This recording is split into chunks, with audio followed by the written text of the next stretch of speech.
Desde hace muchos años se ha buscado de manera particular cómo enfocar las condiciones de salud mental en la población. Un enfoque que inicialmente era muy relacionado con elementos místicos, no terapéuticos. Incluso se creía que los fenómenos de salud mental se relacionaban con la posesión demoníaca, situación que llevó en muchas ocasiones a la práctica de situaciones como la trepanación, es decir, abrir el cráneo intentando liberar esos espíritus que generaban en la población esas condiciones de tipo psiquiátrico. Estamos hablando de la aparición de elementos que se desarrollaron desde el ámbito de la ansiedad, desde el estrés, desde la depresión, desde las alteraciones que hoy denominamos modifican o cambian el escenario de la salud mental.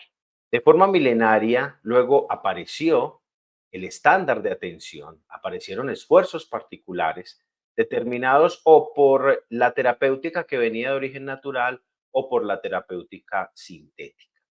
Claramente en este momento se valora la contribución que pueden tener medicamentos de índole psiquiátrico.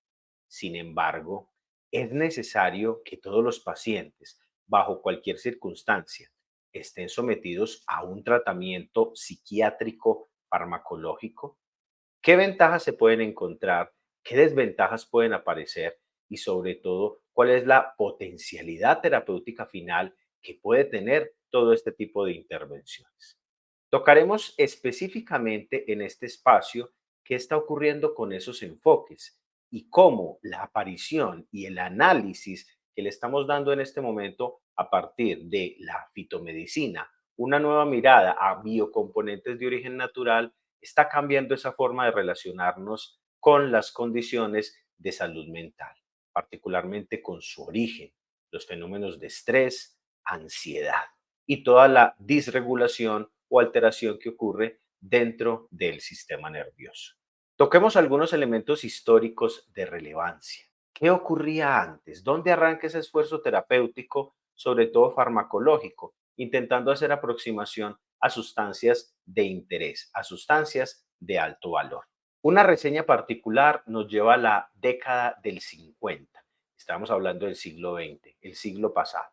En esta década se hicieron algunas aproximaciones, sin embargo, fueron accidentales. De hecho, se probaron sustancias que tenían manejo o se pretendían para el control de las alergias, un tipo de sustancias que hoy conocemos como los antihistamínicos. En ese momento histórico aparece una sustancia con propiedades antihistamínicas muy sedantes, es decir, inducían sueño, la clorpromacina. Estos hallazgos iniciales de pruebas fueron totalmente así accidentales y se encontró con la capacidad de este tipo de sustancias de inducir sueño y de empezar a regular a los pacientes en un campo donde había que intentar mejorar sus condiciones globales de salud mental, las enfermedades relacionadas con las psicosis. No fue suficiente la integración de este tipo de modalidades. En esta misma época empiezan a valorarse unas intenciones particulares terapéuticas provenientes de la naturaleza y empieza a utilizarse las pruebas clínicas con algo que se denominó en ese momento la reserpina. La reserpina de origen natural, de hecho, de una planta norteamericana, empieza a modificar estas condiciones de salud mental, pero nos encontramos con la presentación de fenómenos cardiovasculares. No fue suficiente entonces este escenario, ya nos encontrábamos con la situación de alteraciones de, en este caso, inducción excesiva de sueño y además se le adicionaba el fenómeno cardiovascular. Solamente en los albores ya de este nuevo siglo y en la transición entre 1990 y luego los 2000 llega la aparición de un grupo importante de sustancias que en este momento se conocen como antipsicóticos. Ya habían aparecido algunos de ellos. En ese momento aparecen los antipsicóticos atípicos y aparecen sustancias como la risperidona y para la década del 90, en esta transición, aparece la quetiapina. La quetiapina empezó a ser además utilizada para otras indicaciones, no necesariamente del orden psiquiátrico, sino que también empezó a promulgarse para el uso en condiciones de tipo neurológico. La pregunta que surge en este escenario es, ¿el advenimiento y el nuevo desarrollo de estas sustancias denominados antipsicóticos atípicos debería ser entonces el paradigma claro para el manejo de pacientes bajo cualquier condición de naturaleza psiquiátrica? Pues queremos entenderlo a partir también de qué es lo que ocurre cuando se maneja este tipo de medicamentos en el organismo y sobre todo sus implicaciones dentro de la neurofisiología, dentro del funcionamiento del sistema nervioso central. Hay dos tipos de rutas particulares que quiero compartirles, fundamentales para el funcionamiento global del organismo. Una de esas rutas se denomina la vía mesolímbica, una vía que tiene que ver con elementos como el control del placer, con la emocionalidad, con la capacidad de mantenernos en una prueba clara de la realidad en que vivimos. Otra vía supremamente importante con implicaciones del funcionamiento del sistema nervioso central se llama la vía nigroestriada, clara e importante para el control del movimiento, sobre todo el movimiento fino.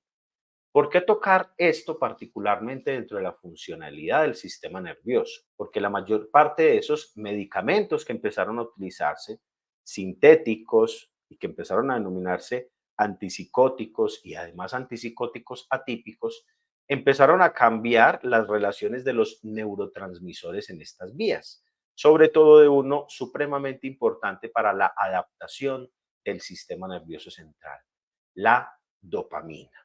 Este nuevo escenario donde jugaban estos medicamentos y modificar receptores para la dopamina implicó cambios en estas vías particulares, en la vía mesolímbica, pero también el circuito nigroestriado.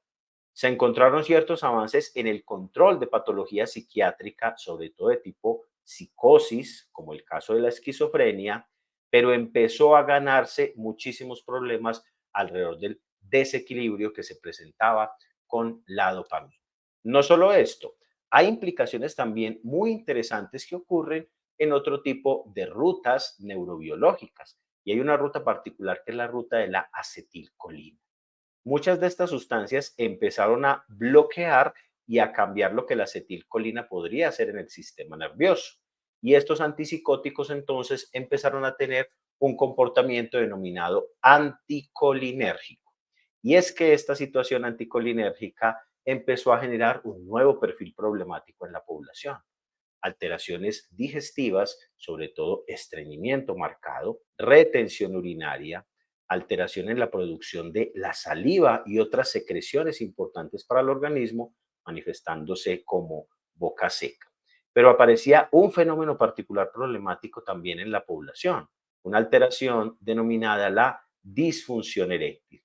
Todo esto asociado a esa alteración particular que se producía entre la acetilcolina y la realización de este tipo de terapias. Los pacientes no habían mejorado realmente mucho de esas condiciones psiquiátricas. Sin embargo, la intención era tratar de darle continuidad a estos tratamientos. Hay un perfil también de situaciones que se resaltan del uso para estas sustancias, y es el impacto que tienen sobre la histamina y su receptor. Ya conocemos que tenemos muchas sustancias disponibles como antihistamínicos, como antialérgicos. Sin embargo, este perfil particular de uso de medicamentos en este nivel empezó a generar alteraciones centrales al bloquear la actividad de la histamina. Este bloqueo llevó básicamente a la presentación de dos elementos. Uno, la sedación, inducir excesivo sueño. Y es parte de lo que ocurre cuando se hace intervención con antipsicóticos, sobre todo con antipsicóticos de reciente aparición. El segundo fue el cambio en el apetito, se incrementaba. Nos llevó entonces esto a tener más riesgo de presentación de sobrepeso y obesidad, y también más riesgo de presentación de fenómenos asociados a la depresión, de mantenerse dormido, de más fenómenos relacionados con el estado de vigilia y de sueño. Y se representaron básicamente en incrementar el sueño, generar somnolencia. Esto permitió que se le diera una aplicación. Incluso apareció algo que se llaman las indicaciones por fuera de la prescripción, que en inglés se conocen como off-label, por fuera de la indicación particular para lo que aparecen los medicamentos. Y es la quetiapina uno de esos medicamentos que lidera este proceso. Los pacientes que empiezan a tener problemas de sueño son sometidos entonces a los efectos adversos que producen estos antipsicóticos y particularmente la quetiapina para tratar de inducir sueño. ¿Qué otro elemento es preocupante dentro de las intervenciones que se hacen de forma excesiva a través del uso de estos medicamentos? El impacto cardiovascular. Y es que ese impacto que se creía que podría favorecer por ruta de la serotonina, elementos como la depresión, que es uno de los horizontes de aplicación cuando hay condiciones de muy difícil manejo, nos estaba hablando de otro elemento que aparecía adicional, el riesgo cardiovascular del uso de estas sustancias, incremento de la frecuencia cardíaca, aparición de la taquicardia, las palpitaciones. Y algo que en este momento es muy llamativo dentro de los problemas cardiovasculares y es algo que se ha denominado el síndrome o el fenómeno del QT prolongado, situación que altera la fisiología cardiovascular, específicamente cardíaca, y vuelve a las personas más proclives a generar problemas como las arritmias, donde el corazón podría ir mucho más acelerado y obviamente esto tener implicaciones dentro de los elementos de lesión de los pacientes. Las afectaciones que se daban a través de sustancias como la quetiapina y la modificación de receptores para la dopamina, para la serotonina, para la histamina, para la acetilcolina y sobre todo cardiovasculares, hicieron que estas sustancias empezaran a posicionarse, a colocarse bajo mucha tensión en los fenómenos de farmacovigilancia. La quetiapina tiene una indicación particular. Se reconoce en el mundo su papel antipsicótico, se reconoce en el mundo su papel frente al manejo de condiciones como el trastorno afectivo bipolar, la esquizofrenia, la depresión avanzada o la depresión relacionada con este tipo de condiciones. Sumado a la intervención con quetiapina, viene una cantidad importante de eventos muy importantes o susceptibles de vigilar y se destacan la presentación de somnolencia, que empezó a utilizarse terapéuticamente, pero ojo que aparece ese riesgo particular cardiovascular asociado a este tipo de medicamentos. Hipotensión, taquicardia, tiene implicaciones además la quetiapina en el incremento de enzimas hepáticas y no se nos olvide ese papel que ocurre cuando empieza a incrementarse el apetito y las implicaciones que empiezan a tener con el peso y a su vez con fenómenos metabólicos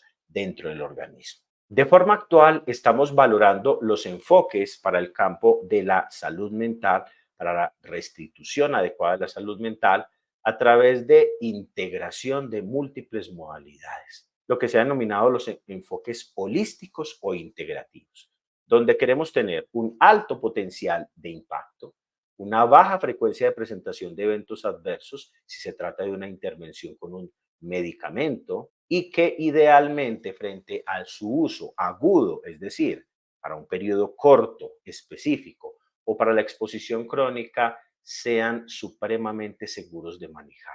Estos elementos entonces se suman a valorar qué fármacos, qué medidas, qué situaciones podríamos llevar y podríamos generar un cambio particular en esa situación de salud mental. Este enfoque integrativo no quiere solo valorar la particularidad de lo que ocurre cuando se modifica un neurotransmisor, se enfoca en las relaciones que podrían ocurrir entre neurotransmisores, se enfoca en lo que podría ocurrir entre hormonas, ciclos biológicos, la inmunidad y sobre todo permitirnos tener adaptación frente a estas condiciones cambiantes, estresoras a las que están sometidos en este momento los pacientes y que hacen parte de la presentación de las condiciones como luego la ansiedad y luego su proclive aparición de la depresión.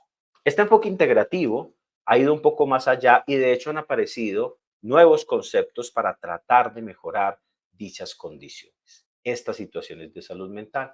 Y apareció el concepto de adaptógeno. una sustancia o grupo de sustancias que nos permiten modular y adaptarnos a una situación de estrés, de ansiedad, el origen básico de condiciones de salud mental alterada. Los adaptógenos se le suman luego otro concepto de alta relevancia, el proceso de cronorregulación y el proceso de neuroprotección. Debido a la necesidad marcada de que en esta intervención de manera integral volvamos a resincronizar ciclos biológicos y tengamos además esa capacidad de poder proteger las neuronas, no solo neuronas típicas, sino también la glía, neuronas o células que soportan todos los procesos dentro del sistema nervioso central. El concepto de adaptógenos dentro de este enfoque integrador le suma varios elementos de alto nivel, de alta importancia. Primero, son sustancias de origen natural. Han tenido un aprovechamiento milenario en muchas culturas, más de 6.000 años de reportes de intervención a través de este tipo de estrategias. Tienen una capacidad de actuar en diversos niveles del control de estas situaciones y a esto se le ha llamado la capacidad pleiotrópica. Son claramente seguras y además tienen un apoyo de la evidencia, del uso milenario, de la ciencia, para poder tener estas aplicaciones claras dentro de los elementos de regulación de las condiciones de salud mental.